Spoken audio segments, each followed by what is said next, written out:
Aula 08. O realismo das ideias e o realismo das imagens, parte 2. Professor Efraim Moraes.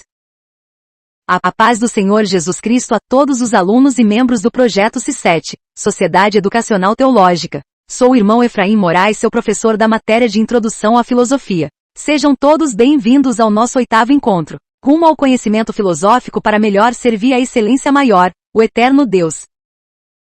O realismo das ideias e o realismo das imagens, parte 2. O realismo das imagens.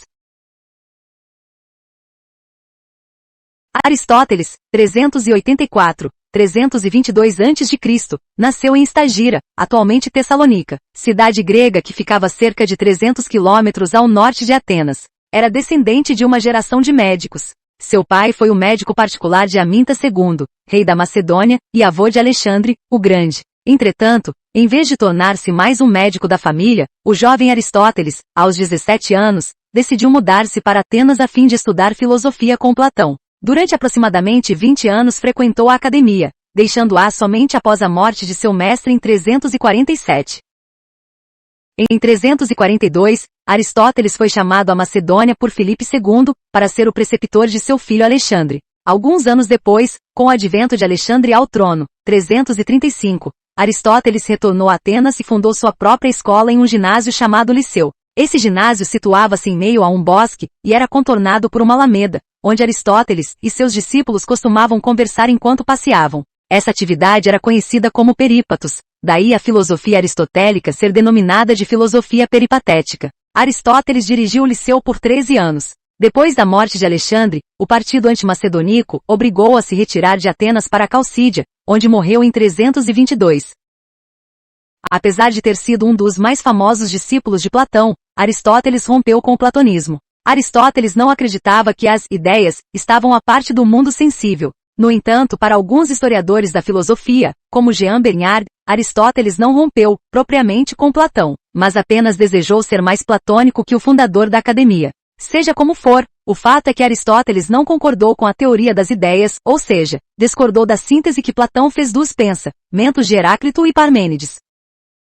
Na ótica aristotélica, Platão errou ao considerar o mundo das coisas sensíveis como se fosse um engodo, uma ilusão, um mundo aparente. Ora, de acordo com Aristóteles, o mundo das coisas sensíveis é o único mundo real, portanto, não podemos afirmar que ele é urna sombra da verdade, pois o mundo sensível é o único mundo que existe. Aristóteles também não concordava com a noção platônica de que a verdade está apenas no mundo inteligível. A verdade, segundo Aristóteles, está nas próprias coisas e a tarefa da filosofia consiste em conhecê-la tal como ela é. Entretanto, para conhecê-la, é preciso partir de nossas sensações. E certo que a verdade torna-se conhecida pelo pensamento, noesis, que capta a realidade das coisas, isto é, a essência que faz as coisas serem o que elas são. Porém, a busca intelectual pela verdade não deve nos levar para longe do mundo que vivemos, pois a verdade que buscamos está justamente em nosso mundo. Nas primeiras linhas da metafísica, Aristóteles diz algo que merece toda atenção.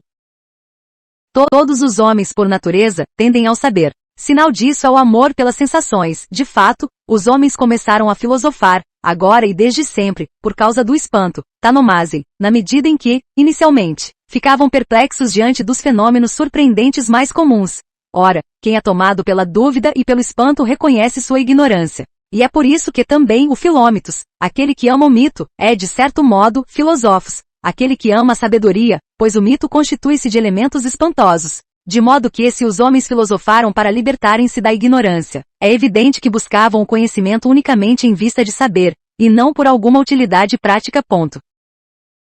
Se nos espantamos com o mundo em que vivemos é porque em nossa natureza está engendrada a busca pelo saber, isto é, a busca pela verdade. Olhamos para as pequenas manifestações da vida, e elas nos causam um profundo assombro. Sentimos o cheiro, o gosto, o calor e o frescor das mínimas coisas e isso é o suficiente para fazer-nos procurar explicações últimas. Os poetas homéricos, autênticos pilômitos, manifestavam essa tendência natural em suas narrativas e por isso buscavam na mitologia explicações para suas indagações. O mesmo ocorre com os primeiros filósofos que, admirados com a física, passaram a buscar explicações cosmológicas para os fenômenos. Nós mesmos passamos por essa vivência do espanto quando nos permitimos ver e contemplar o universo ao nosso redor.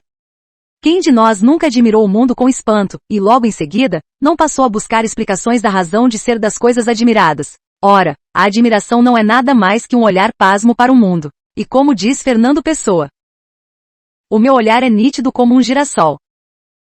Tenho o costume de andar pelas estradas, olhando para a direita e para a esquerda, e de vez em quando olhando para trás.